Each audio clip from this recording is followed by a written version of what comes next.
This is Contractor Sense with Ruth King. Welcome to Contractor Sense. Here you discover ideas, tactics, news, and information that matters to your contracting business and you. I'm your host, Ruth King. This episode is sponsored by Profitability Movement. Google Profitability-Movement to join this community of business owners focused on building profit, increasing wealth, and giving back. Thank you for joining us. Here's how we will help your business and you today. Attracting and retaining the right field and office employees is critical to our business survival, profitability, and growth.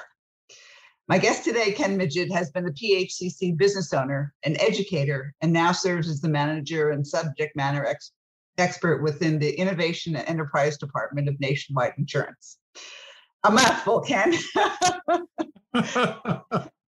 Sorry. Ken, that's just fine. Ken's going to give us his insights on what he's seen in education, where it's been, where it's going, the expectations you should have, and where it's going. So Ken, welcome to Contractor Sense. Thank you, Ruth, and thank you so much for having me. It's always a pleasure to talk. My pleasure to have you. And it's, you've been around for a really long time. You've seen the change. I have. I'm also way back in the day, actually, somebody that came out of vocational education too in my high school years. So I really have seen major changes take place. So we all know that there's an employee shortage right now of people who want to enter our industry. But I think, quite frankly, if we start looking at it outside the box, we can actually do some different things because of technology, right? Absolutely. And there's absolutely a resource there to utilize with the career and technical education schools in the country. Okay, let's talk through that. Yeah, it's kind of like the best kept secret, and a lot of people think about it, but then they don't really do anything about it. So some of the things that you can do if you have a career and technical education school in your market area, one of the first things I would recommend you to do is to get involved. What does that mean? Well, there's all different kinds of things that you can do. I'll just speak to a couple.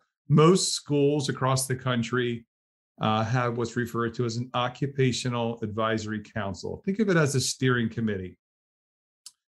Membership's free. You sign up. Could be anywhere from 1 to 2 members a year, 1 to 2 meetings a year. I'm sorry.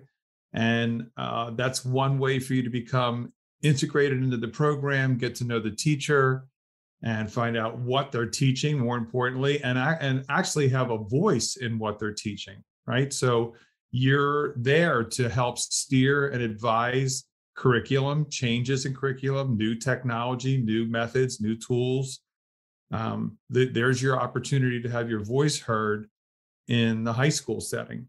Right. Another thing you can do that integrates you into the program is get involved in Skills USA. What does that mean? Well, you could be a judge. You could be an administrator to help organize the competitions, all the way from the local situations to the state, all the way up to national. There's plenty of room for people, and they're always looking for help. So there's another way that you can get involved. Many schools, because of grants, have grant steering committees. It's another way to get involved, and that's at another level because now you're involved with administration, which also gives you a notch up. You want to be their go-to person. So all of those couple suggestions I made are great ways for you to get involved. Of course, there's job shadowing, there's cooperative education, and that varies across the country because of age. Many states, if you're not an 18-year-old human being, you cannot work, right? So that's a kind of prohibitive thing, but it doesn't mean you shouldn't become involved because there are 12th grade students who are 18. And when they graduate, if you're integrated with the program, you may get the best ones to come work for your company. Yeah. You should also think about the business aspects too. Work that has to be done in the office, customer service reps, dispatching. Lots of programs, lots of schools have programs that are communication programs. They are business programs and marketing. So there's lots of things that you can utilize those students for as well. It's not just the technical aspect of your business, but the operational side of your business that you can take advantage of. There's summer internships. There's cooperative education for them. Is it a little bit more risky with them? Maybe, because those students may be college path chosen, but when they go to college, your relationship goes away. But there's lots of things that you could have those students do around your office. Well, also in the summertime is when we need a lot of extra help too. So, I used an intern for years and was part of that program, and I loved it. And there was one who was absolutely phenomenal. I almost cried when she went to college, and she actually got a job at IBM, and they called me for reference. And I said, if you don't hire her, you're absolutely crazy. She was that good as an 18-year-old. She really and truly was. So you can actually get some really, really, really good, talented people. And obviously she didn't stay with us, but she got the communications thing. She got the talking to people on the phone. She got, that kind of training, which I'm sure is doing her well now, and that type of thing. And the other thing, Ken, you may not know, but I have spoken to the national skills competition. And I did it from something we're going to talk about after the break. I did it from a soft skills perspective. All these guys, and girls were sitting in there being hotshots because they were at the national conference. And I said to all of them, I said, look, you're not going to have a problem getting a job, which none of them will. The problem is if you don't take care of your customers, you're not going to keep your job. And they're all looking at me like I'm nuts. It's not only the technical thing that we've got to teach these kids, it's a lot of the soft skills now too, right? Absolutely. Absolutely. That is huge. It's a huge part of what you're going to need to do. And that's not just for the high schooler. You're going to be doing that with almost everybody that comes in your door that's younger personnel that comes in. You're going to need to coach them. Yeah, absolutely. We had one young hotshot that came, was like number one in his class in one of the trade schools. And he knew how to fix stuff, but boy, the customers hated him. And we sat him down and basically said, look, you're great at fixing things, but if you don't take care of the customers, you're not going to be here very long. And it shocked him because the first time in his life, he was like top of the class and he just got knocked down a peg. But it's true. And they have to understand that. Absolutely. Absolutely. And when I was in education, my classroom was 50-50. When I say that, I mean 50% of the structure revolved around employability skills and the other 50% revolved around their technical skills. So they would be taught critical and creative thinking, taught to learn how to look somebody in the face and communicate with them, not look at the floor, learn how to shake hands, learn how to keep your phone in your pocket when you're on the clock. All these details on the soft side, and learning how to control your anger and your frustration and all these kinds of things that, mom and dad or grandparent or guardian is supposed to do. Guess what? There's not a whole lot of that going on. No, we get to do it. It's life in the fast lane. And unfortunately, whether it's a private school or public school, kids are getting pushed through, and this very part about communication skills is not being brought to the surface it needs to be from an education perspective. This is humbly my opinion. All right. But I think it's shared with a lot of other people when I hear feedback from employers to me when I was in the education business and helped get young students out working in the work world. They would say, wow, these kids really know how to communicate and they know how to work and they understand responsibility. All these things that seem to be lacking, whether it's on the academic world, whether it's the parenting skills, whatever reason and rationale you want to point at, the bottom line is you can't change the result. The result is that skill is lacking. Yeah. All right. Before we take a break, if somebody wanted to contact you, how do they do that? Best way to get me is on LinkedIn. You can just type my name into LinkedIn. It'll come up right away. Send me a LinkedIn message. I'm pretty articulate and aggressive with paying attention to that. So that is the absolute best way. Sounds great. We'll be right back. Thanks for listening to Contractor Sense. If you want all of your employees to do the things the way you want them to, you have to have clear procedures they can follow. Hate writing? Prefer to be doing things that generate revenue for your company? Then invest in one of my proven operations manuals. Best practices that I've developed over 35 plus years to increase revenues and profits, and of course, build wealth. There are manuals for small companies with less than $750,000 in revenue and larger residential, commercial, and plumbing companies. There are also manuals for service managers, dispatchers, and installation managers. As Jim Maltman, owner of Four Seasons in Kingsville, Texas, said, "Everything is in the manual. Now whenever anyone asks me how to do something, I just point to the manual. It is dog-eared and tabbed."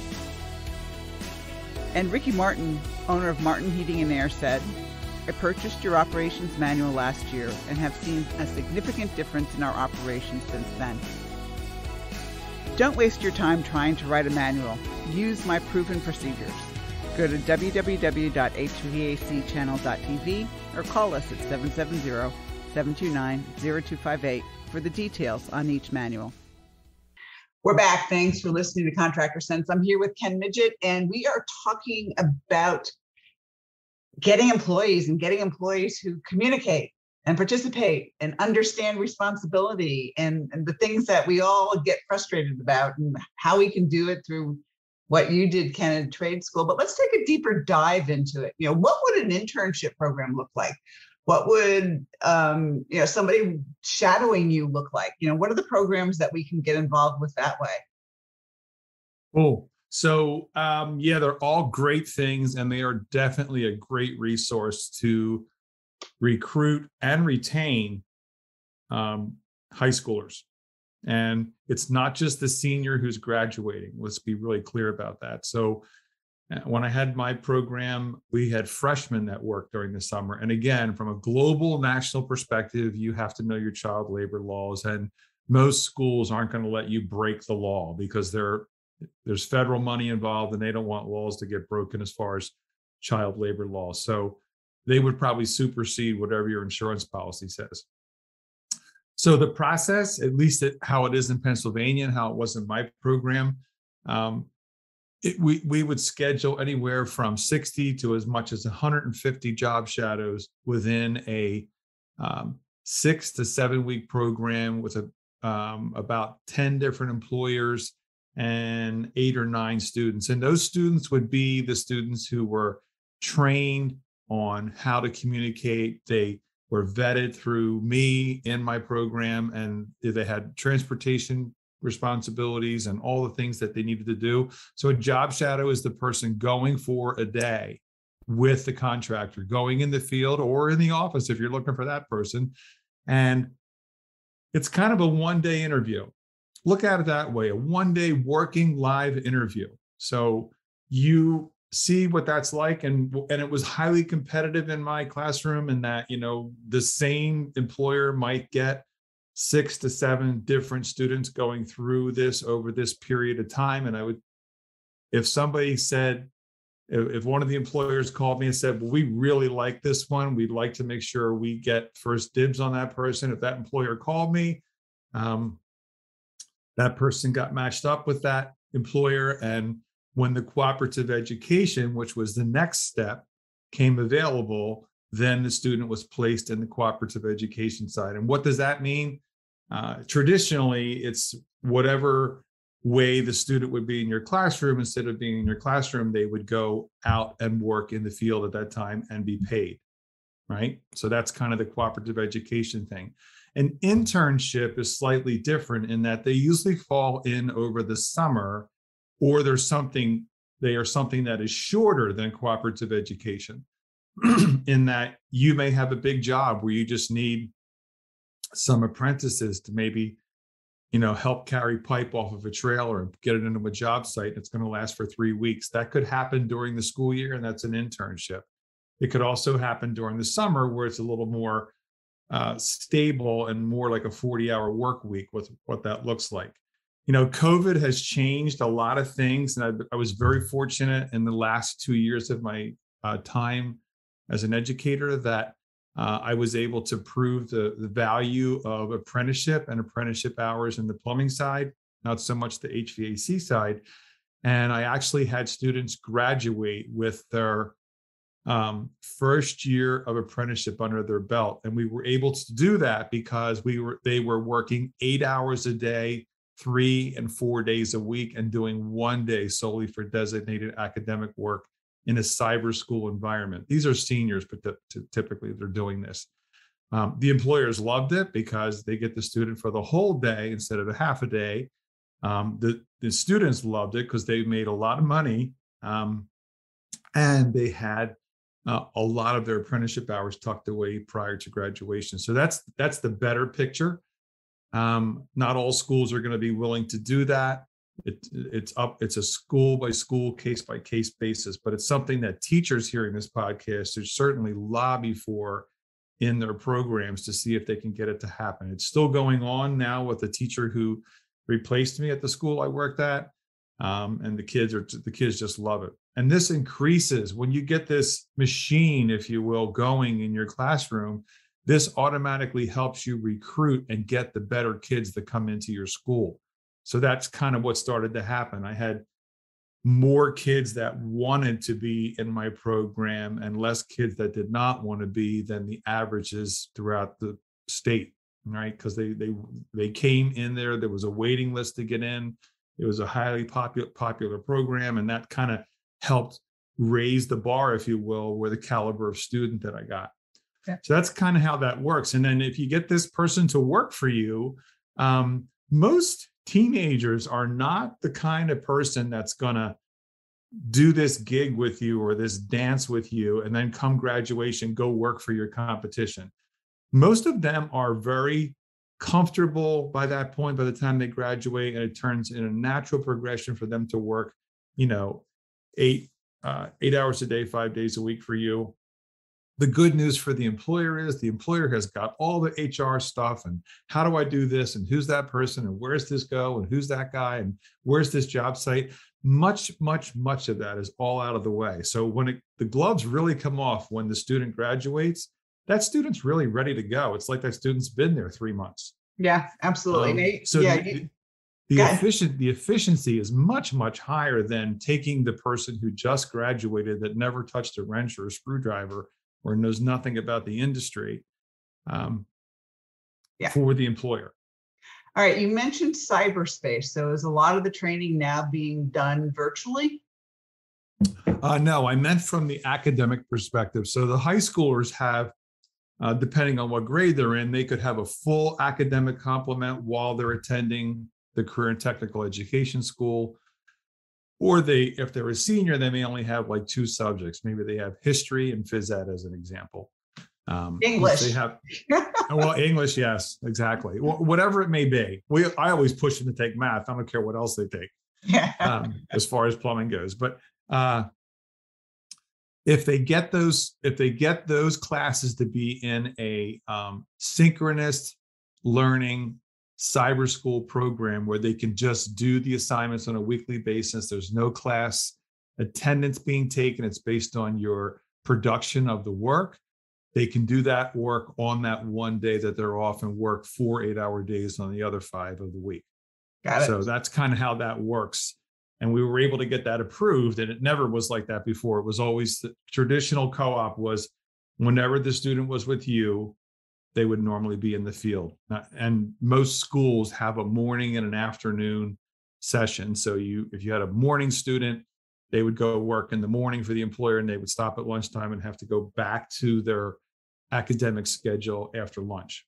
Yeah, this is easier. It's better for the kids. Oh, much better for everybody. Yeah. Much better. Absolutely. You can't, and what makes sense that the superintendents and administrators need to recognize, there is no possible way that you can replicate the experience that student is going to get working in the field. There's just, I don't care what field it is, what job it is. There's no way you'll replicate it. So the jump that student is getting, the acceleration, if you will, for their career is exponential. Yep, absolutely. So Ken, the best way to get a hold of you said, is LinkedIn, correct? Yep. Thank you so much for sharing your knowledge with us. I appreciate it. Thank you for having me as a guest. It was an honor and a pleasure. And thanks to all of you for joining us. Choose one thing you discovered and implement it in your business. These ideas, tactics, and strategies help you make more money, have more free time, and give back. If you like today's program, spread the word. Please review this podcast on any device you're listening to it on. Help a fellow contractor make more money too. For comments or questions, call me at 770-729-0258 or email Ruth King at hvacchannel.tv. Thanks for listening. Have a great and profitable day.